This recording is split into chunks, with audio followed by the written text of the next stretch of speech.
वहाँ पे भय की राजनीति शुरू हो गई थी। अमेठी प्यार की भाषा जानती है, भय की नहीं। तो ये मैंने देखा कि 5 साल में वहाँ पे भय का वातावरण बनाया गया, प्रधानों को, कोटेदारों को, वर्करों के ऊपर। तो ये जो है ये अमेठी में चलता नहीं है, क्योंकि हम भी जब राजीव जी प्राइम मिनिस्टर होते थे, हम इलेक्शन लड़ाते थे, हमने कभी किसी को ये नहीं कहा कि भाई तुम अगर हमको नहीं वोट दोगे तो तुम्हारा बस्ता रखवा लेंगे, तुम्हारा कोटा जब्त करा देंगे। ये हमने कभी नहीं किया। ये अमेठी में पहली बार हमने देखा कि इस तरह की राजनीति हो रही है। नमस्कार, बहुत स्वागत है आप सभी का। मेरे साथ कांग्रेस नेता केएल शर्मा जी हैं।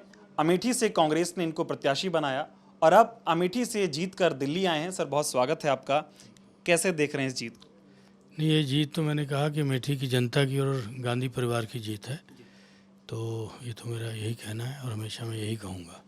दिल्ली आते ही आप सबसे पहले राहुल जी से मिलने गए, सोनिया जी मिली, प्रियंका जी मिली, क्या बातचीत हुई?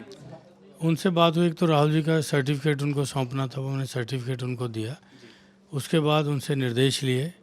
तो जैसे मैडम का निर्देश था कि थोड़ा हम्बल होके चलना है, तो मैं पहले भी करता हूँ तो और भी हम्बल हो जाऊँगा, उनका निर्देश है। प्रियंका जी ने कहा था कि फ्रीक्वेंट कॉन्स्टिट्यूंसी से टच रखना, वो मैं करूँगा। राहुल जी ने कहा था कि पार्लियामेंट में अच्छी तरह से परफॉर्म देना। तो मैंने उनको जवाब दिया, मैं कि आप मेरे सीनियर एमपी हैं, तो आप ही से मार्गदर्शन लेके करूँगा। तो इतनी बात हुई। ठीक। सर, मैं भी अमेठी गया, 18 दिन वहाँ पर था करीब, लोगों से बातचीत की। आपको वहाँ क्या चुनौतियाँ दिखाई पड़ी, क्या मुद्दे थे इस बार के चुनाव में? नहीं, हमने जो लोकल मुद्दे थे, जो बीजेपी का 2014 से इलेक्शन मैनिफेस्टो था और इस बार भी उन्होंने जो वादे किए थे, हमने उनको जनता के मुद्दों पे उनको घेरने की कोशिश किया और हम लोग सफल भी रहे, क्योंकि उन्होंने अपने मुद्दों पे चुनाव नहीं लड़ा। वो उन्होंने सांप्रदायिकता के ऊपर, मतलब इस तरह के मुद्दे, लोगों को भड़काऊ मुद्दे के ऊपर लड़ा। लेकिन हम बड़ा पॉजिटिव होकर उनको याद दिलाते रहे कि आपने ये कहा था पब्लिक से, उस पर ऊपर बात करिए। तो इसलिए हम उनकी पिच पे नहीं खेले, तो इसलिए शायद सफलता मिली। एक बार भी चुनौती लगी आपको, क्योंकि एक तो मोदी जी, दूसरा उत्तर प्रदेश में सीएम योगी आदित्यनाथ, फिर स्मृति ईरानी खुद मंत्री रही। कहा जाता था अमेठी में कि यहाँ ट्रिपल इंजन वाली सरकार काम कर रही है, तो कोई चुनौती मिली? नहीं, मेरे को तो लगा नहीं, क्योंकि जनता जिस तरह मेरे लिए प्यार मेरे जनता ने दिया, तो मेरे को उस हिसाब से तो चुनौती कभी लगी नहीं।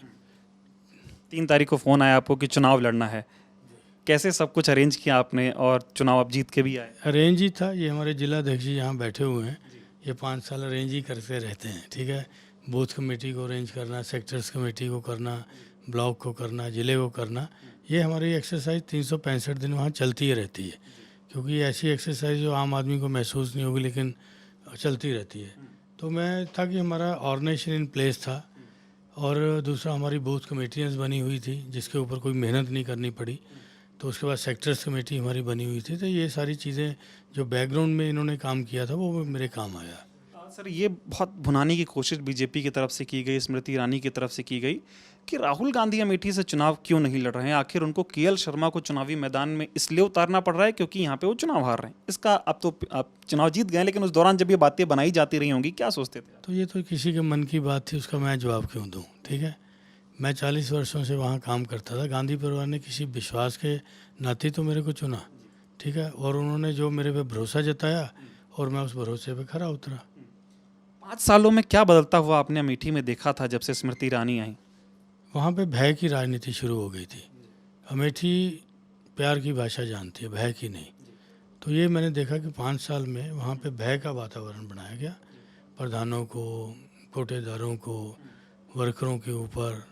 तो ये जो है ये अमेठी में चलता नहीं है, क्योंकि हम भी जब राजीव जी प्राइम मिनिस्टर होते थे, हम इलेक्शन लड़ाते थे, हमने कभी किसी को ये नहीं कहा कि भाई तुम अगर हमको नहीं वोट दोगे तो तुम्हारा बस्ता रखवा लेंगे, तुम्हारा कोटा जब्त करा देंगे। ये हमने कभी नहीं किया। ये अमेठी में पहली बार हमने देखा कि इस तरह की राजनीति हो रही है। अमेठी में सर, जब मैं गया तो कई गरीब वर्ग के लोगों से बात होती थी। वो बताते हैं कि महंगाई से परेशान है, और हमारे वीडियोस इतने वायरल हुए कि जब मैं दोबारा कार्यालय आता था, अपने लोगों से मिलता था, तो लोग मुझे रोक के कहते थे कि भैया, स्मृति ईरानी के जो नेता हैं, मतलब उनके जो कार्यकर्ता हैं, वो धमका रहे हैं। तो एक भय का माहौल तो बनाया गया चुनाव में, और अपने कार्यालय के बाहर भी जिस तरह से जो है हिंसा की गई, ये कभी अमेठी में नहीं होता। कभी नहीं हुआ। ये ऐसा है कि शायद लोगों के अंदर था कि अगर ये फिर आ जाएंगे तो शायद ये भय दुगना ना हो जाए। तो लोगों के मन में था कि वो चेंज करने का मौका मिलेगा, चेंज करेंगे, उन्होंने चेंज किया।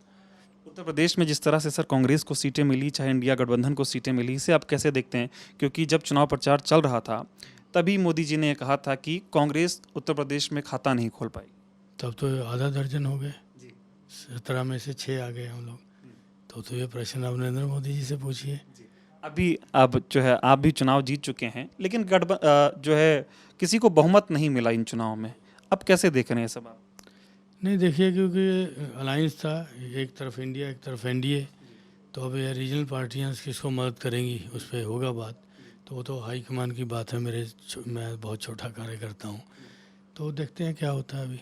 अब अमेठी में कैसे कामकाज करेंगे आप? क्या आपके दिमाग में है कि अमेठी को कैसे विकास की ओर आगे बढ़ाना? देखिए, दोनों परिस्थितियाँ अलग थी। अगर गवर्नमेंट बनती तो एक बात थी, अगर गवर्नमेंट नहीं बनी तो डिफरेंट चीज़ होगी।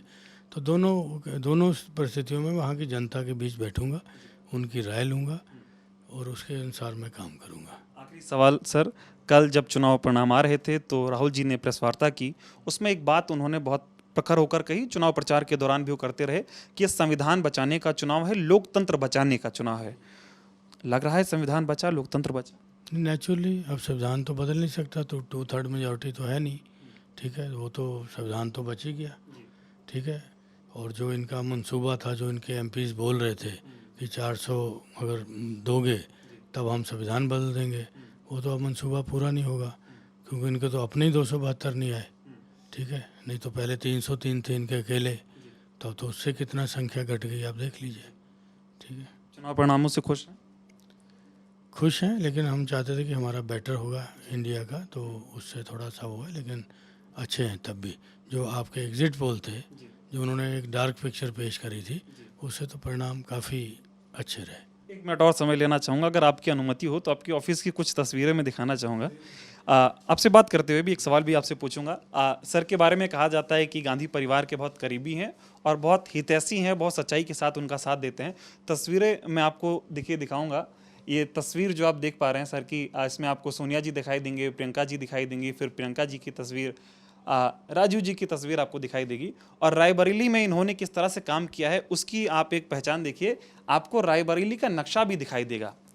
तो आप तो मेड़ चले हैं, पगडंडी चले हैं, पूरी रायबरेली आपने देखी, अमेठी देखी, तो मुझे दिखा, तो मुझे लगा कि अपने लोगों को भी दिखाना चाहिए हमें।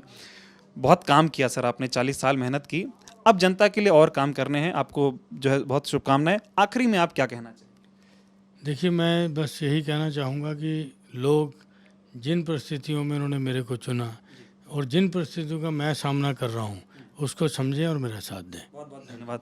तो आपने सुना कि एल शर्मा जी को, इनका कहना है कि संविधान बचाने का चुनाव था, लोकतंत्र बचाने का चुनाव था, और अमेठी में जिन परिस्थितियों में चुनाव लड़ा गया और फिर जीत हासिल की, उससे आज जो है खुश नज़र आ रहे हैं। और आगे अमेठी की जनता के लिए काम होते रहेंगे और देश का जो संविधान है वो बचा रहेगा, लोकतंत्र की जीत हुई है। बहुत बहुत धन्यवाद।